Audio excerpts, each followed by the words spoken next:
तो मान लो मेरे सामने ये प्रॉब्लम है कि मैं जो पढ़ रही हूँ वो ऑलरेडी नोट्स है, और नोट्स में से ही मुझे नोट्स बनाने हैं। तो मैं इसको कैसे मैं इसको कैसे डिजाइन करूँगी सबसे पहले? तो मेरा जो सबसे सबसे पहला प्रायोरिटी पे जो टास्क रहेगा वो रहेगा कि I should have a framework. ठीक है, मेरे पास जो है वो फ्रेमवर्क होना चाहिए। फ्रेमवर्क मतलब मुझे पता हो कि मेन टॉपिक्स क्या हैं। जैसे मेन टॉपिक्स इसमें क्या क्या है, फॉर एग्जांपल मैं अगर इस यहाँ पे लिखूं, तो मेन टॉपिक में मेरे पास कॉन्सेप्ट है। ठीक है, इसके अलावा मेरे पास रीजंस हैं, reasons for emergence. And third मेरे पास क्या है इसके बारे में, nature and comparison with traditional public administration. Now I have this framework. तो मैं सबसे पहले एक A4 साइज शीट लूंगी और उसके अंदर मैं ये अपना फ्रेमवर्क जो है यहाँ पे ये मेंशन कर लूंगी। बीच में लिखा टॉपिक्स 1 2 3 4, ऐसे करके मैंने लिख लिया। Then I will select topic 1, concept. Concept में मेरे लिए सबसे ज्यादा जरूरी है एक डेफिनेशन, और जो मुझे सबसे इजी लगेगी, रेलेवेंट लगेगी, आई will right that definition. Okay, and मैं कोशिश करूंगी कि कॉन्सेप्ट को मैं 3 से 4 लाइन के अंदर कंप्लीट कर दूं। ये मेरे लिए किसी भी और आंसर के लिए एक अच्छा इंट्रोडक्शन हो सकता है, किसी भी आंसर के लिए which is related to the development administration. This can serve a good introduction for me, right? I will write a definition. Then concept में ही I will write important thinkers. कौन कौन से थिंकर्स जो है उसमें इंपॉर्टेंट है। कॉन्सेप्ट का काम हो गया। कितना होगा ये मैक्सिमम 3 से 4 लाइन के अंदर ये ऑलमोस्ट आपका कंप्लीट हो जाएगा। First line definition, development administration is related with the administration of development programmes. Another dimension is the development of administrative machinery. लिख दिया। अब इसको पूरा लिखने की बजाय, इसी स्टेटमेंट को पूरा डेप्थ में लिखने की बजाय, how I can right, very simple, कि इसको जैसे मैंने लिखा कि डेवलपमेंट एडमिनिस्ट्रेशन है और मुझे दोनों एस्पेक्ट इसके एक्सप्लेन करने हैं, मैं इसको सिंपली इतना ही लिखूंगी कि it is administration of development and second is development of administration. ठीक है, in bracket I can write their name कि administration of development is development administration and development of administration is administrative development.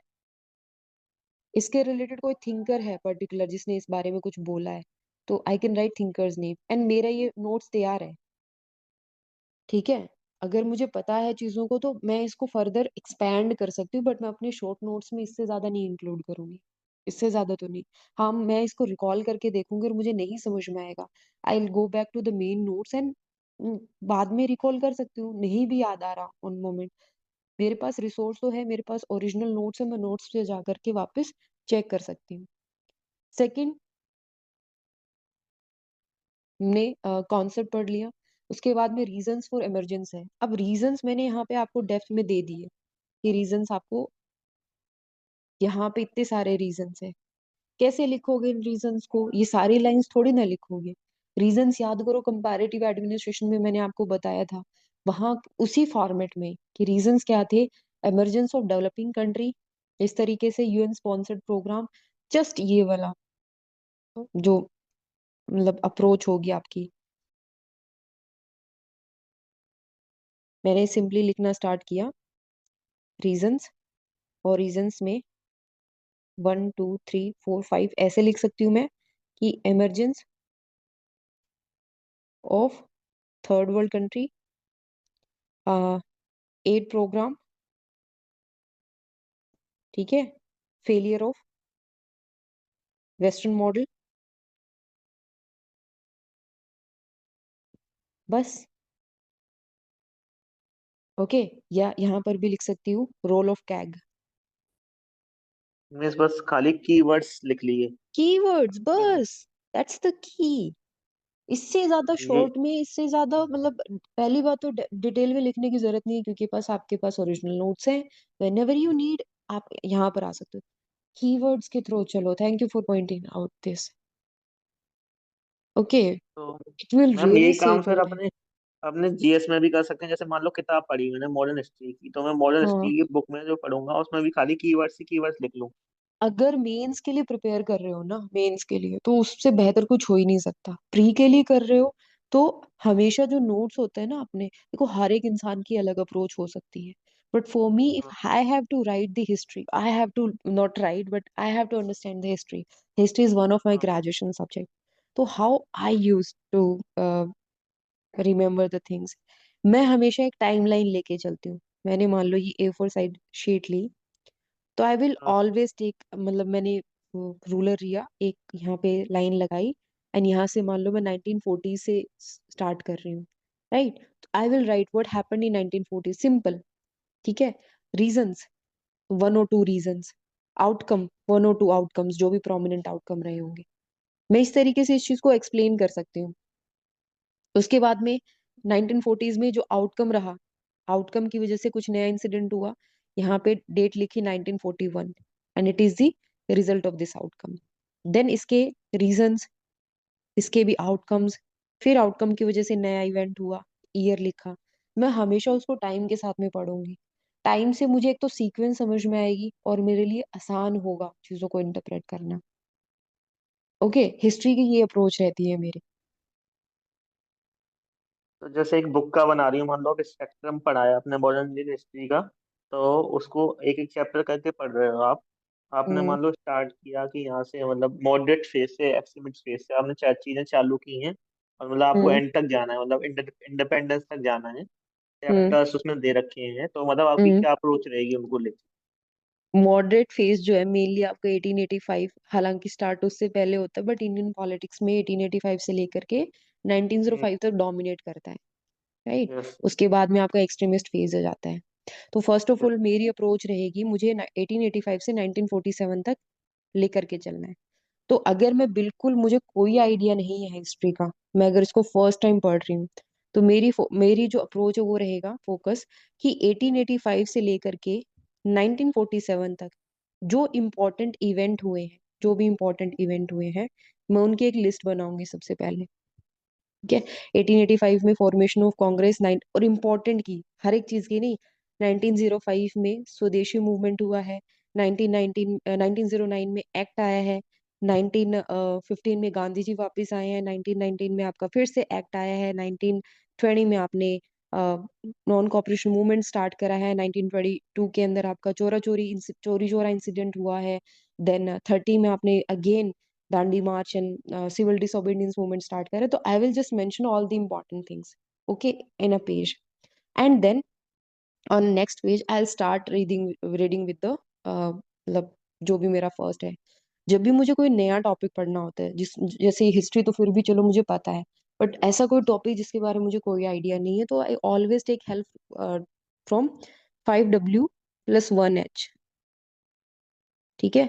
क्या चीज थी ये, कहाँ हुई ये, क्यों हुई, ठीक है, कब हुई, और कैसे हुई। ठीक है? एक रह गया ना, कौन सा रह गया? What where when why. Who. ठीक। के हु तो ज्यादा, हु चलो थिंकर्स में आप पढ़ सकते हो कि इससे रिलेटेड पर्सनालिटीज कौन कौन से associated personality. Now in a particular phenomena, for example formation of Congress ही मुझे पढ़ना है, या मुझे मॉडरेट फेज ही पढ़ना है, तो मैं सिंपली इस पे फोकस करूंगी, what was moderate phase, how it started, ठीक है, कहाँ कहाँ पे इसका स्प्रेड देखने को मिलता है, why it started, why it ended, दोनों तरीके से क्वेश्चंस बनेंगे। ठीक है? कब था ये, और कौन कौन लोग इसमें इन्वॉल्व थे। It will serve most of my purpose, most of answer it can, मतलब most of question it can answer. ठीक है? Okay ma'am.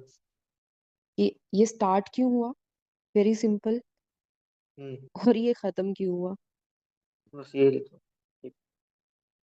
और ये चला क्या था, मतलब चीज क्या थी ये। इससे ज्यादा आपको एक पर्टिकुलर कॉन्सेप्ट में क्या ही जानना होता है। डेवलपमेंट एडमिनिस्ट्रेशन स्टार्ट क्यों हुआ, आज इसकी प्रेजेंट सिचुएशन क्या है, क्योंकि ये हिस्ट्री नहीं है। हिस्ट्री में एक चीज का एक एंड है, हमारे पास एक पॉइंट है जिसपे हम ये कह सकते हैं कि चीज खत्म हो चुकी है, तो हम इसके हिसाब से उसके इम्पैक्ट और उसको इवेलुएट कर पाते हैं। कोई भी ऐसी स्कीम जो आज भी चल रही है तो हमें देखना पड़ेगा ना प्रेजेंट में उसकी कंडीशन क्या है। कंडीशन देख के हम कहेंगे कि इसको बेहतर कैसे बनाया जा सकता है।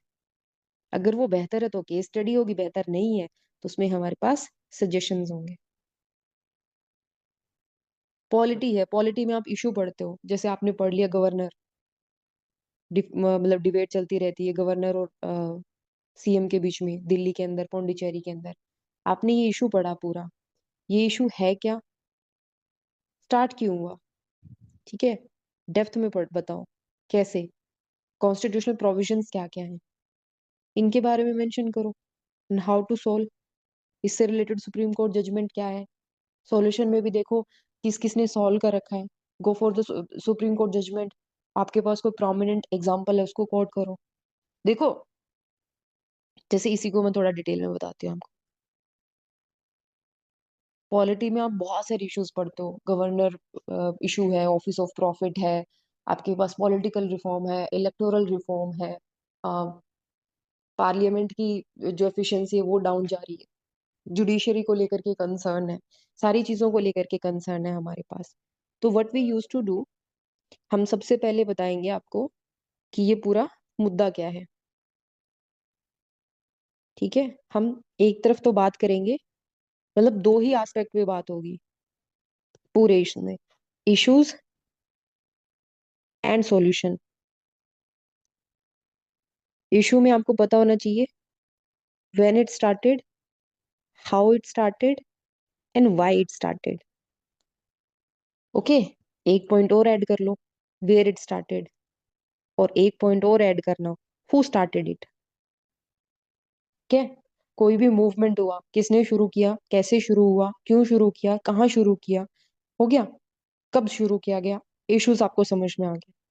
सॉल्यूशन में हमारे जो सॉल्यूशंस होते हैं ना, जो हम बनाते हैं, वो सबसे लास्ट में आते हैं। जो मुझे बताना है पर्सनली कि this can be the solution, ये हमेशा लास्ट में आएंगे। फिर सॉल्यूशन कौन कौन प्रपोज करेगा? सबसे पहला सॉल्यूशन सुप्रीम कोर्ट, क्योंकि कॉन्स्टिट्यूशन को इंटरप्रेट करने की अथॉरिटी उनके पास सबसे ज्यादा है। तो अगर कॉन्स्टिट्यूशन में उसका कोई सॉल्यूशन मेंशन है, कॉन्स्टिट्यूशन को कोर्ट करेंगे। कॉन्स्टिट्यूशन के बाद में अगर कुछ है तो सुप्रीम कोर्ट है, तो सुप्रीम कोर्ट को मेंशन करेंगे। सुप्रीम कोर्ट के अलावा आपके पास कोई हाई कोर्ट की, कोई कमीशन की, कोई कमेटी की रिपोर्ट है तो हम उसको मेंशन करेंगे, क्योंकि उनकी क्रेडिबिलिटी उनसे हमसे ज्यादा है, सुप्रीम कोर्ट से कम है पर हमसे ज्यादा है। क्रेडिबिलिटी इन द सेंस, उनकी बात की वैल्यू, उस सेंस में मैं बात कर रही हूँ, ठीक है। फिर आप मेंशन करोगे किसी रिपोर्ट को, मेंशन करोगे आप कोई न्यूज़पेपर, कोई कहीं पे कोई आर्टिकल आया था कुछ भी, उसको न्यूज़पेपर में, राइट, कोई भी, जैसे मान लीजिए इंटरनेशनल ऑर्गेनाइजेशन है, उसने कोई रिपोर्ट निकाली थी जिसमें कोई इंडेक्स था, जिसमें कोई सॉल्यूशन था, उसको मेंशन करोगे। और लास्ट में आप अपने कुछ अपने सॉल्यूशन ऐड कर सकते हो। ये अप्रोच होती है किसी भी इशू को होलिस्टिकली डील करने की। कोई भी आप एग्जांपल ले सकते हो and you can fit into this framework. ये आपका फ्रेमवर्क होता मतलब है। अलग अलग डिमांड के हिसाब से अलग अलग फ्रेमवर्क। हाँ, कुछ भी, जैसे एनवायरनमेंट को ले लो, एनवायरनमेंट भी आज के टाइम पे क्लाइमेट चेंज बहुत बढ़ रहा है। जैसे I start with carbon sequestration ही ले लो, या कार्बन कैप्चर ले लो, टॉपिक है कार्बन कैप्चर।